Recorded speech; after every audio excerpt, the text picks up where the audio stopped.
जय हिंद साथियों, कैसे हैं सब लोग। दोस्तों आज हम लोग आर्ट ऑफ टीचिंग पीवाईक्यू का क्लास नंबर 18 करने वाले हैं, तो सभी साथी अंतिम तक बने रहे क्योंकि दोस्तों आज के क्लास में हम लोग काफी इंपॉर्टेंट क्वेश्चन को देखेंगे जो आपको सीधे परीक्षा में देखने को मिलेगा। जो भी साथी अब तक चैनल को सब्सक्राइब नहीं किए हैं, चैनल को सब्सक्राइब कर दे, वीडियो को लाइक कर दे और अपने दोस्तों में शेयर कर दे। दोस्तों आइए हम लोग बिना समय गवाए क्लास को शुरू करते हैं। देखिए मेरे साथी, क्वेश्चन नंबर 1 स्क्रीन पर आ चुका है। सभी साथी पेन और पेपर लेकर के बैठे, जो भी क्वेश्चन आपको स्क्रीन पर दिख रहा है उसका आप लोग आंसर पेपर में नोट डाउन करते जाए और मुझे अंतिम में बताएं कमेंट के माध्यम से कि आपका सही स्कोर कितना आ रहा है। ठीक है, तो क्वेश्चन नंबर 1 में मेरे साथी बोला है लोकतांत्रिक शिक्षण का मतलब है। हमसे पूछा जा रहा है लोकतांत्रिक शिक्षण का क्या मतलब है, क्या मतलब है मेरे साथी बताइए। तो ऑप्शन नंबर ए में है शिक्षक अपनी इच्छा के अनुसार जो कुछ भी सिखाता है उसे छात्र को स्वीकार करना चाहिए। बताइए ये कहाँ तक सही है। फिर भी ये बोला है एक संवादात्मक प्रक्रिया में कक्षा की बातचीत शामिल होती है जो शिक्षक और छात्र के बीच होती है। बताइए मेरे साथी। सी में एक प्रक्रिया जिसमें स्मृति और समझ के स्तर की आवश्यकता होती है और अत्यधिक विचारशील गतिविधि के लिए काम करता है। डी में उपरोक्त में से कोई नहीं। तो बताइए इसका सबसे बेस्ट ऑप्शन कौन है, सही जवाब कौन होगा मेरे साथी। सही जवाब होगा option number B is the right answer. एक संवादात्मक प्रक्रिया में कक्षा की बातचीत शामिल होती है जो शिक्षक और छात्र के बीच होती है। ठीक है, ये लोकतांत्रिक शिक्षण को दर्शाता है। ठीक है मेरे साथी, आइए क्वेश्चन नंबर 2 में आइए। क्वेश्चन नंबर 2 में क्या बोला है, समझ के स्तर। समझ के स्तर पर शिक्षण आधारित है। हमसे पूछ रहा है समझ के स्तर पर शिक्षण आधारित है, तो ये किस सिद्धांत को फॉलो करता है। ऑप्शन नंबर ए में है गेस्टाल्ट सिद्धांत, बी में है संज्ञानात्मक क्षेत्र सिद्धांत, सी में है एसआर सिद्धांत और डी में है क्षेत्र सिद्धांत। तो मेरे साथ इसका सही जवाब क्या होगा, इसका सही जवाब हो जाएगा संज्ञानात्मक क्षेत्र सिद्धांत। Option number B is the right answer. ठीक है, चलिए क्वेश्चन नंबर 3 में आइए। निम्नलिखित में से कौन सा शिक्षण सिद्धांत है। बताइए मेरे साथी, निम्नलिखित में से कौन सा शिक्षण सिद्धांत है। जो आपको 4 को कथन दिया है ना, इस चारों में से आपको शिक्षण सिद्धांत बताना है। तो कथन 1 में दिया है मनोवैज्ञानिक से तार्किक तक, ये भी एक शिक्षण सिद्धांत है। कथन 2 में दिया है विश्लेषण से संश्लेषण तक, ये भी मेरे साथ ही एक शिक्षण सिद्धांत है। 3 में दिया है ठोस से अमूर्त तक, ये भी क्या है, एक शिक्षण सिद्धांत है। 4 में दिया है प्रकृति का अनुसरण करना, ये भी मेरे साथ ही एक शिक्षण सिद्धांत है। तो आपको जो चारों कथन दिया है ये चारों क्या है, शिक्षण सिद्धांत है। इसका सही ऑप्शन क्या हो जाएगा, option number D is the correct answer. इनमें से सभी शिक्षण सिद्धांत है। समझ में आ रहा है। मेरे कोई भी साथी को जरा सा थोड़ा सा कहीं भी दिक्कत हो तो आप लोग बेझिझक कमेंट में लिखिए। ठीक है, चलिए हम लोग क्वेश्चन नंबर 4 में आते हैं। क्वेश्चन नंबर 4 में क्या बोला है, उप समूहों का सही अनुक्रम संज्ञानात्मक क्षेत्र डोमेन में है। बताइए, अब कह रहा है कि संज्ञानात्मक क्षेत्र डोमेन में जो उप समूह है उसका सही अनुक्रम क्या है। तो ऑप्शन में हमको अनुक्रम दे दिया है, इसको हमको सजाना है कि इसका सही अनुक्रम क्या है। तो ऑप्शन नंबर ए में दिया है, ए में ज्ञान, बोध, अनुप्रयोग, संश्लेषण, विश्लेषण और मूल्यांकन।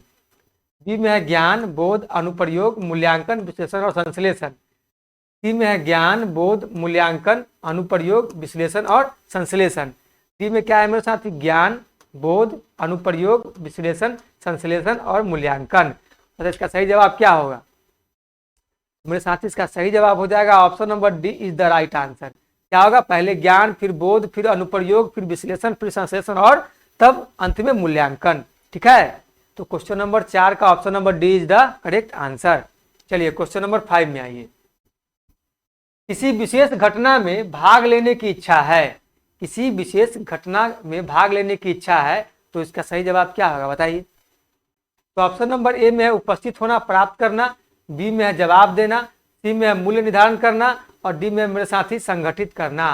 इसका सही जवाब क्या होगा, तो किसी विशेष घटना में भाग लेने की इच्छा होगा, उपस्थित होना या प्राप्त करना। क्या होगा, उपस्थित होना या प्राप्त करना। Option number A is the correct answer. चलिए क्वेश्चन नंबर 6 में आइए मेरे साथी। क्या बोला, वे छात्र जो कक्षा में बार बार प्रश्न पूछते हैं, वे छात्र जो कक्षा में बार बार प्रश्न पूछते हैं उनके लिए आपको क्या करना चाहिए। तो ऑप्शन नंबर ए में शिक्षक से कक्षा के बाहर मिलने की सलाह दी जानी चाहिए। बी में है कक्षा में वाद विवाद में भाग लेने के लिए प्रोत्साहित किया जाना चाहिए। सी में है को स्वयं उत्तर खोजने के लिए प्रोत्साहित किया जाना चाहिए। डी में है निरंतरता पर आधारित प्रश्न पूछने के लिए प्रोत्साहित किया जाना चाहिए। बताइए मेरे सखा, मेरे बंधु, मेरे मित्र, इसका सही जवाब क्या होगा? इसका सही जवाब होगा option number B is the correct answer. कक्षा में वाद विवाद में भाग लेने के लिए प्रोत्साहित किया जाना चाहिए। ठीक है, चलिए क्वेश्चन नंबर 7 में हम लोग आते हैं। क्वेश्चन नंबर 7 में देखिए मेरे साथी क्या बोला जा रहा है।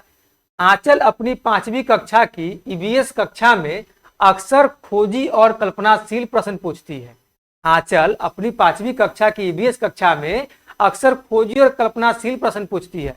आंचल नाम की एक मैम है जो अपनी 5वीं कक्षा में अक्सर क्या करती है? खोजी और कल्पनाशील प्रश्न पूछती है। ऐसा करके वो सुधार करना चाहती है। बताइए ऐसा करके वो अपने कक्षा में क्या सुधार करना चाहती हैं? तो ए में अवलोकन कौशल, बी में भावनात्मक कौशल, सी में चिंतन मनन कौशल और डी में मेरे साथी बोलने का कौशल। इसका सही जवाब क्या होगा? इसका सही जवाब हो जाएगा चिंतन मनन कौशल को वो सुधार करना चाहती है। चिंतन मनन कौशल को सुधार करना चाहती है। ठीक है, चलिए क्वेश्चन नंबर 8 में आइए। छात्र स्वयं डैश में सूचना को ढूंढते या खोजते हैं। बताइए मेरे साथी, छात्र डैश में सूचना को ढूंढते या खोजते हैं। ऑप्शन नंबर ए में है व्याख्यान विधि, बी में है खोज विधि, सी में है दोनों, डी में है इनमें से कोई नहीं। बताइए मेरे साथ इसका सही जवाब क्या होगा? छात्र स्वयं डैश में सूचना को ढूंढते या खोजते हैं तो किसमें हो जाएगा? खोज विधि में हो जाएगा। Option number B is the right answer. चलिए क्वेश्चन नंबर 9 में आइए। बृहत पाठ योजनाओं में पाठों की अवधि है। बताइए बृहत पाठ योजनाओं में पाठों की समय क्या है, समय अवधि क्या है, वो हमसे पूछा जा रहा है। तो ऑप्शन नंबर ए में है 5 से 10 मिनट, बी में है 10 से 20 मिनट, सी में है 20 से 30 मिनट और डी में है 35 से 45 मिनट। बताइए मेरे साथ इसका सही जवाब क्या होगा? इसका सही जवाब हो जाएगा option number D is the correct answer, 35 से 45 मिनट। ठीक है, चलिए क्वेश्चन नंबर 10 में आइए। क्वेश्चन नंबर 10 में क्या है? पिलंक के वर्गीकरण पर आधारित पाठ योजनाओं क्या है? पिलंक के वर्गीकरण पर आधारित पाठ योजनाओं में कितने पहलू है? क्या बोल रहा है? कितने पहलू है, इसकी संख्या हमको बताना है। तो ऑप्शन नंबर ए में है 4, बी में है 5, सी में है 6 और डी में है मेरे साथी 7। तो कितने पहलू है? तो मेरे साथी इसमें 6 पहलू है। Option number C is the correct answer. अब सवाल उठता है कि आखिर पहलू कौन कौन है? तो ऑप्शन नंबर हम लोग यहाँ पे क्या किए हैं, पहले से लिख चुके हैं, सभी साथी का डाउट क्लियर हो जाए। तो 1 में क्या है? विषय वस्तु है, 2 में क्या है? उद्देश्य है, 3 में क्या है? शिक्षण, 4 में क्या है? साधन, 5 में क्या है? मूल्यांकन और 6 में है मेरे साथी समीक्षा। तो ये 6 क्या है? फिलिप के वर्गीकरण पर आधारित पाठ योजनाएं के आपको चरण है। ठीक है, फर्स्ट में है विषय वस्तु, सेकेंड में है उद्देश्य, थर्ड में है शिक्षण, फोर्थ में है साधन, 4 में है मूल्यांकन और 6 में है मेरे साथी समीक्षा। सभी साथी को दिख रहा है ना? तो उम्मीद है, आशा है कि सभी साथी का ऐसा क्वेश्चन आएगा तो हम देखते जवाब मार देंगे। चलिए क्वेश्चन नंबर 11 में आइए। क्वेश्चन नंबर 11 में क्या है? ड्वाइट डब्ल्यू एलन, क्या है मेरे साथी? ड्वाइट डब्ल्यू एलन द्वारा कौन सी शिक्षण अधिगम पद्धति शुरू की गई थी? बताइए मेरे साथी, ये क्वेश्चन हम लोग पिछले क्लास में भी कर चुके थे। बताइए इसका सही जवाब आप लोग को देना होगा। ड्वाइट डब्ल्यू एलन द्वारा कौन सी शिक्षण अधिगम पद्धति शुरू की गई थी? बताइए। ऑप्शन नंबर ए में है शिक्षण, सूक्ष्म शिक्षण, बी में है टीम शिक्षण, सी में है मानस मंथन और डी में इंटरएक्टिव शिक्षण। क्या होगा मेरे साथी? इसका सही जवाब हो जाएगा सूक्ष्म शिक्षण। ड्वाइट डब्ल्यू एलन के द्वारा सूक्ष्म शिक्षण अधिगम पद्धति शुरू की गई थी। ठीक है, बताइए कोई भी साथी को जरा सा थोड़ा सा कहीं भी कोई डाउट तो कमेंट बॉक्स में लिखिए। शिक्षण टीम की उत्पत्ति जिन अमेरिकी शिक्षा डैश में हुई थी। बताइए मेरे साथी, शिक्षण टीम की उत्पत्ति जिन अमेरिकी शिक्षा डैश साल में हुई थी। हमको उस साल का हमको ईयर बताना है, मतलब उस साल का हमको एग्जैक्ट डेट बताना है कि वो कौन से साल में हुई थी। तो ए में है 1954, बी में है 1958, सी में 1957 और डी में है 1966। कौन साल में हुआ था हमको एग्जैक्ट साल बताना है। तो option number A is the correct answer. 1954 में हुआ था। कब हुआ था? 1900 मेरे साथी 1954 में हुई थी। टीम शिक्षण की उत्पत्ति जिन अमेरिकी शिक्षा में 1954 में हुई थी। ठीक है, तो इसका सही जवाब क्या होगा? Option number A is the right answer. चलिए क्वेश्चन नंबर 13 में आइए। 19वीं शताब्दी में शिक्षण एक डैश प्रक्रिया थी। बताइए मेरे साथी, 19वीं शताब्दी में शिक्षण एक डैश प्रक्रिया थी। बताइए क्या थी? तो ऑप्शन नंबर ए में है त्रिध्रुवीय, बी में है द्विध्रुवीय, सी में है एक ध्रुवीय और डी में है विश्वसनीय। क्या सही जवाब क्या होगा मेरे साथी? तो इसका सही जवाब होगा option number B is the right answer. 19वीं शताब्दी में शिक्षण एक द्विध्रुवीय प्रक्रिया थी। द्विध्रुवीय का कहने का मतलब होता है कि छात्र और शिक्षक का एक तरफा संवाद होना। मतलब क्लासरूम में आप पढ़ा रहे हैं बच्चों को, तो आप जो डिलीवर कर रहे हैं बच्चा सिर्फ वही सुन रहा है, समझे। बच्चा वहां पे क्या कर रहा है, मतलब कभी कभी जो आप प्रश्न करते हैं तब उसका जवाब देता है, उसी को बोलते हैं एक तरफा संवाद, समझे मेरे साथी। उसी को बोला जाता है द्विध्रुवीय प्रक्रिया। ठीक है, समझ में आया सभी साथी को? चलिए क्वेश्चन नंबर 14 में आइए। एक बाल अनुकूल कक्षा में यह होना चाहिए। एक बाल अनुकूल कक्षा में क्या होना चाहिए? तो ऑप्शन नंबर ए में सामग्रियां उपयुक्त आकार की होनी चाहिए ताकि बच्चे उन तक पहुंच सके। बात तो सही बोल रहा है। बी में है पर्याप्त सस्ती सामग्री होनी चाहिए क्योंकि बच्चे बर्बादी करते हैं, ये गलत हो गया। सी में फर्नीचर और सामग्री बड़े आकार के होने चाहिए क्योंकि वे बहुत तेजी से बढ़ते हैं। ऐसा नहीं भाई, बच्चा जिस समय जितना एज में रहेगा सामग्री उसके अनुकूल ही होना चाहिए। ठीक है। डी में पर्याप्त महंगी सामग्रियां होनी चाहिए क्योंकि बच्चों को महंगी सामग्रियों से अवगत कराया जाना चाहिए। ऐसा कुछ नहीं है, बच्चा को सब तरह के सामग्री से अवगत कराया जाना चाहिए। तो इसका सही जवाब क्या होगा? तो इसका होगा option number A is the right answer. सामग्री उपयुक्त आकार की होनी चाहिए ताकि बच्चे उन तक पहुंच सके। ठीक है मेरे साथी। चलिए क्वेश्चन नंबर 15 में आइए। इसमें क्या बोला है, निम्नलिखित में से कौन सा कथन अभिप्रेरित शिक्षण का संकेत नहीं माना जाता है?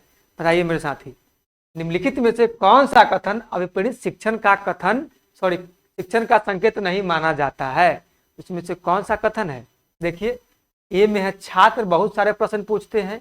बी में अनुभव साझा करने के लिए कहने पर भी कक्षा में सन्नाटा छा गया। सी में शिक्षार्थी में अपनेपन की भावना होती है। डी में है छात्र नई सीख को पुरानी सीख से अलग कर सकते हैं। क्या सही जवाब क्या होगा? हमसे पूछ रहा है अभिप्रेरित शिक्षण का संकेत नहीं माना जाता है। हमसे पूछा जा रहा है जो संकेत नहीं माना जाता है, इसमें कौन सा इसका जवाब होगा मेरे साथी? बताइए। तो मेरे साथ इसका सही जवाब हो जाएगा option number B is the correct answer. अनुभव साझा करने के लिए कहने पर भी कक्षा में सन्नाटा छा गया। ये क्या होगा? अभिप्रेरित शिक्षण का संकेत नहीं होगा। समझे मेरे साथी? इसका क्या क्या हो जाएगा? छात्र बहुत सारे प्रश्न पूछते हैं, ये सही है। छात्रों में अपनेपन की भावना होती है, ये बात सही है। छात्र नई सीख को पुरानी सीख से अलग कर सकते हैं, ये बात सही है। मान लीजिए कोई चीज, कोई प्रक्रिया है, जैसे मान लीजिए कोई मैथ बना रहे हैं, आप उसको पुरानी पद्धति से बनाते हैं जो बहुत समय लगता है, तो आप जब उसके मेथड को सीखते हैं और जब वो कम समय लगता है तो क्या करते हैं, आप पुरानी चीज को छोड़ देते हैं और फिर नया चीज को अपना लेते हैं। तो आया ना कि छात्र नई सीख को पुरानी सीख से अलग कर देते हैं।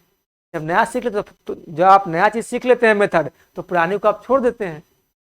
क्या होगा? Option number B is the right answer. Question number 16 में आइए। राष्ट्रीय पाठ्यचर्या फ्रेमवर्क 2005 ने अपनी समझ डैश से प्राप्त की है। बताइए मेरे साथी, किससे प्राप्त की है? राष्ट्रीय पाठ्यचर्या फ्रेमवर्क 2005 ने अपनी समझ किससे प्राप्त की है? तो ऑप्शन नंबर ए में है मानवतावाद, बी में है व्यवहारवाद, सी में रचनावाद और डी में संज्ञानात्मक सिद्धांत।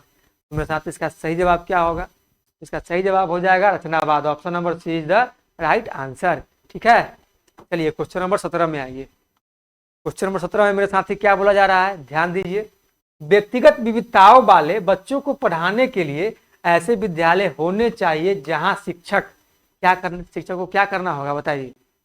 ऑप्शन नंबर ए में है व्यक्तिगत विविधताओं के आधार पर वर्गीकृत की गई कक्षाओं के विभिन्न वर्गों में पढ़ा सके। ऐसा नहीं करना है मेरे साथी। व्यक्तिगत विविधताओं के आधार पर वर्गीकृत बच्चा को नहीं करना है। व्यक्तिगत विविधता को सम्मान देना है, सभी को एक समावेशी क्लासरूम में बैठाना है। ये क्या हो जाएगा? ये गलत हो जाएगा। विभिन्न अधिगम आवश्यकताओं के अनुसार विभिन्न शिक्षण अधिगम प्रविधियों का प्रयोग करने में प्रशिक्षित हो, ये बात सही है। विभिन्न अधिगम आवश्यकता, बच्चा जैसे सब बच्चाओं का क्या होता है, अधिगम आवश्यकताएं अलग अलग होती है, तो विभिन्न अधिगम आवश्यकताओं के अनुसार विभिन्न शिक्षण अधिगम प्रविधियों का प्रयोग करना होगा आपको। उसमें आपको क्या करना होगा? परिदीक्षित होना पड़ेगा, मतलब प्रशिक्षित होना पड़ेगा। में है विशिष्ट व्यक्तिगत विविधताओं वाले बच्चों को पढ़ाने के लिए प्रशिक्षित हो। ऐसा कोई बात नहीं कि सिर्फ विशिष्टों को पढ़ाना है, सबको पढ़ाना है। डी में बच्चों को समरूप अधिगमकर्ता बनाने में प्रशिक्षित हो, ऐसा भी कुछ नहीं है। ठीक है, सही क्या होगा सही जवाब? Option number B is the correct answer. चलिए क्वेश्चन नंबर 18 में आइए मेरे साथी। इसमें क्या बोला जा रहा है? इसमें बोला जा रहा है एक प्रभावी शिक्षक को डैश चाहिए। बताइए मेरे साथी, एक प्रभावी शिक्षक को क्या चाहिए? ऑप्शन नंबर ए में है मीडिया से दूरी बनाए रखना, बी में है कक्षा प्रबंधन में व्यवस्थित और विधिवत रहना, सी में है शांत और शत्रुतापूर्ण होना, और डी में है निराशावादी एवं प्रगतिगामी दृष्टिकोण रखना। बताइए मेरे साथ इसका सही जवाब क्या होगा। एक प्रभावी शिक्षक को कक्षा प्रबंधन में व्यवस्थित और विधिवत रहना चाहिए। Option number B is the right answer. ठीक है, चलिए क्वेश्चन नंबर 19 में आइए। क्वेश्चन नंबर 19 में क्या बोला है, निम्नलिखित में से कौन सा एक शिक्षक का उद्देश्य नहीं है। बताइए मेरे साथी, निम्नलिखित में से कौन सा एक शिक्षक का उद्देश्य नहीं है। यहाँ जो 4 ऑप्शन दिया है ना, इसमें से एक ऑप्शन शिक्षक का उद्देश्य नहीं है। ए में क्या दिया है, यथासंभव अधिकतम प्रसिद्धि प्राप्त करना, बी में छात्रों का कल्याण जितना संभव हो अधिकतम सीमा तक करना, सी में संभावित अधिकतम संख्या में विद्यार्थियों को पढ़ाना, डी में उपरोक्त में से कोई नहीं। तो मेरे साथी इसका सही जवाब क्या होगा। हमसे पूछा है शिक्षक का एक उद्देश्य, क्या कर रहा है कि कौन सा एक शिक्षक का उद्देश्य है जो बहुत सबसे बेस्ट जा रहा है। बताइए मेरे साथी, तो ये जा रहा है छात्रों का कल्याण जितना संभव हो अधिकतम सीमा तक करना। Option number B is the right answer. और संभावित अधिकतम संख्या में विद्यार्थियों को पढ़ाना, ऐसा गलत हो जाएगा। मान लीजिए मेरे साथी कि अगर बहुत सारे छोटे छोटे बच्चे हैं, अगर 100 बच्चे रहेंगे तो आप सबको एक बार में कोऑर्डिनेट कर पाएंगे, नहीं कर पाएंगे। इसलिए क्या होता है, आपको छोटा छोटा क्लासरूम बनाया जाता है कि इसमें 15 बच्चे, 20 बच्चे, 30 बच्चे, 40 बच्चे इतना कम से कम बैठ के पढ़े, ताकि सबसे आप क्या करें, कोरिलेट कर सके। तो इसका सही जवाब क्या हो जाएगा, छात्रों का कल्याण जितना संभव हो अधिकतम सीमा तक करना। Option number B is the right answer.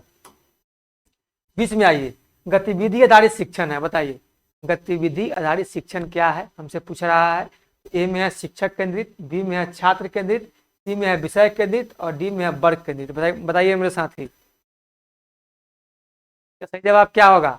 तो गतिविधि आधारित शिक्षण होता है हमारा छात्र केंद्रित। Option number B is the right answer.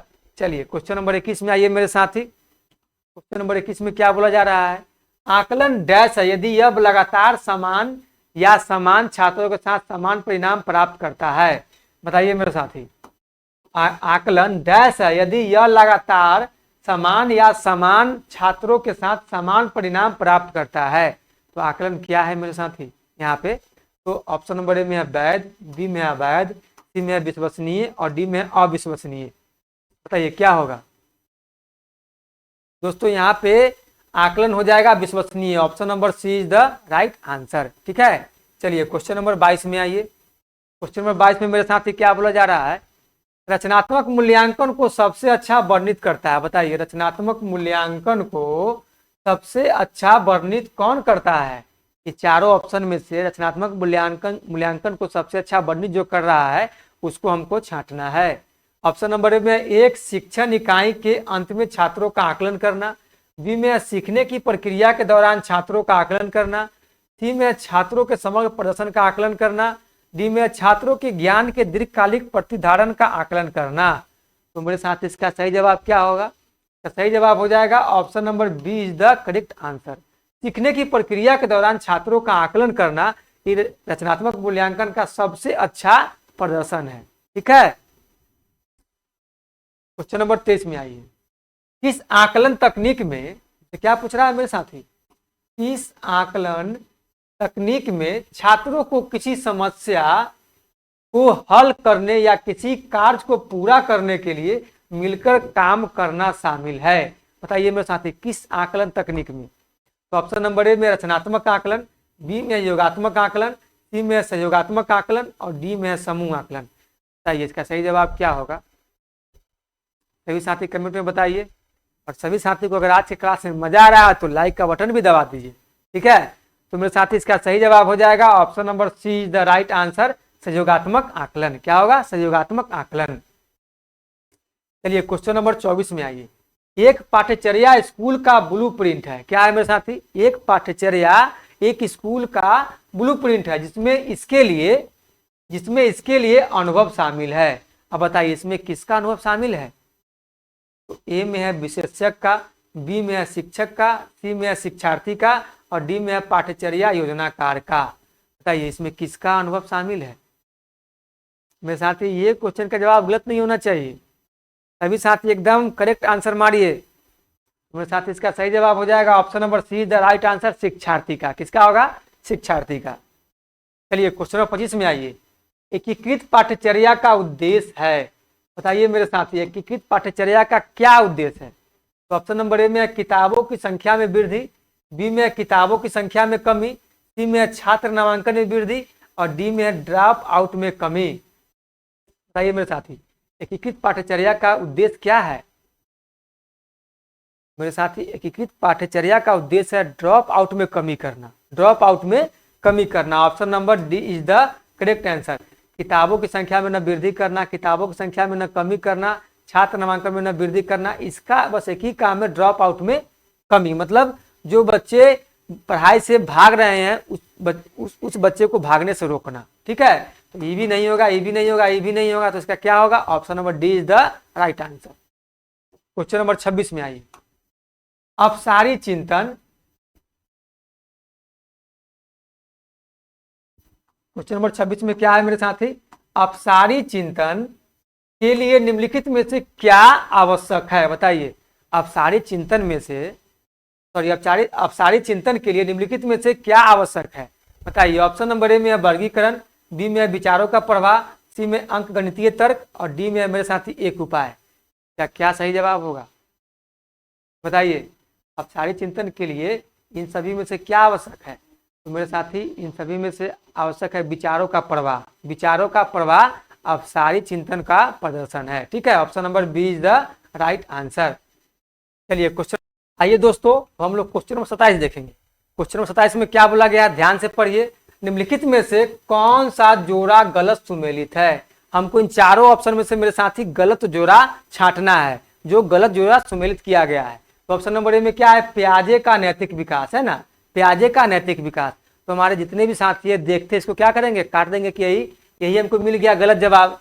लेकिन ऐसा नहीं है मेरे साथी, सभी साथी जानते हैं कि प्याजे साहब संज्ञात्मक विकास का सिद्धांत दिए हैं, लेकिन वो संज्ञात्मक विकास के साथ साथ नैतिक विकास का भी सिद्धांत देने का काम किए हैं। तो क्या हो जाएगा? सही हो जाएगा। फिर बी में क्या है? मास्लो आवश्यकता का पदानुक्रम, है ना, मास्लो साहब का आवश्यकता का पदानुक्रम। तो ये सही बात है, मास्लो साहब ये आवश्यकताओं का पदानुक्रम देने का काम किए हैं, इनका सिद्धांत यही है। फिर सी में क्या है? थॉर्नडाइक, थॉर्नडाइक का सिद्धांत एक सर्वाई। तो मेरे साथी, थॉर्नडाइक साहब का ये सिद्धांत नहीं है। तो थॉर्नडाइक साहब का क्या सिद्धांत है? सभी साथी कमेंट बॉक्स में लिखे, सभी साथी कमेंट बॉक्स में जवाब दे कि थॉर्नडाइक साहब ने किस सिद्धांत का प्रतिपादन किया है।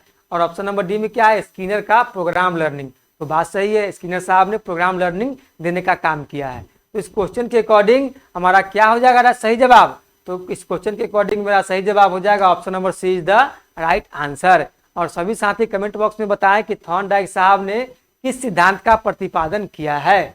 ठीक है, चलिए क्वेश्चन नंबर 28 में आइए। निम्नलिखित में से कौन सीखने का परिणाम नहीं है? हम लोगों से क्या पूछा जा रहा है? निम्नलिखित में से कौन सीखने का परिणाम नहीं है? तो ऑप्शन नंबर ए में है शारीरिक संरचना, बी में है ज्ञान, सी में है कौशल और डी में है परिपक्वता।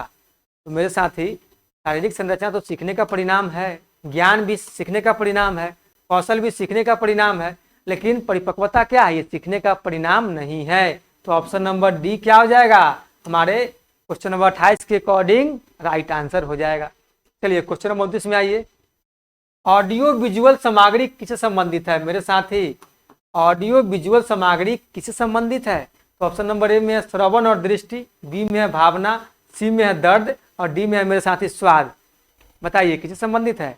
तो ऑडियो विजुअल सामग्री श्रवण और दृष्टि से संबंधित है। किससे है? श्रवण और दृष्टि से संबंधित है मेरे साथी। तो option number A is the right answer, श्रवण और दृष्टि। आइए दोस्तों, अब हम लोग क्वेश्चन नंबर 30 देखेंगे और आज के क्लास का आखिरी क्वेश्चन। देखिए इसमें क्या बोला जा रहा है, शिक्षण सहायक सामग्री को इन श्रेणियों के अंतर्गत वर्गीकृत किया गया है। तो बताइए मेरे साथी, शिक्षण सहायक सामग्री को किन श्रेणियों के अंतर्गत वर्गीकृत किया गया है? तो मेरे साथी, ऑप्शन नंबर ए में दिया है रेडियो, टीवी और कैमरा, बी में दिया है श्रव्य, दृश्य और दृश्य श्रव्य, सी में है चौक बोर्ड और बुलेटिन बोर्ड और डी में है मेरे साथी मानचित्र और आरेख। तो बताइए इसको किस श्रेणी के अंतर्गत वर्गीकृत किया गया है मेरे साथी? सभी साथी इसका जवाब कमेंट बॉक्स में बताइए। तो मेरे साथी इसका सही जवाब हो जाएगा option number B is the correct answer, श्रव्य, दृश्य और दृश्य सामग्री के श्रेणियों के अंतर्गत शिक्षण सहायक सामग्री को वर्गीकृत किया गया है। बताइए कोई भी साथी को थोड़ा सा जरा सा कहीं भी कोई डाउट? तो दोस्तों उम्मीद है कि आप सभी साथियों को क्लास पसंद आया होगा, तो आप लोग चैनल को सब्सक्राइब कर दीजिए, वीडियो को लाइक कर दीजिए और अपने दोस्तों में शेयर कर दीजिए। और उससे पहले सभी साथी कमेंट में बताइए कि उनका 30 में कितना नंबर आ रहा है। ठीक है दोस्तों, तो फिर हम लोग मिलेंगे नेक्स्ट क्लास में नया टॉपिक नए क्वेश्चन के साथ। तो आज के लिए इतना ही, धन्यवाद, जय हिंद।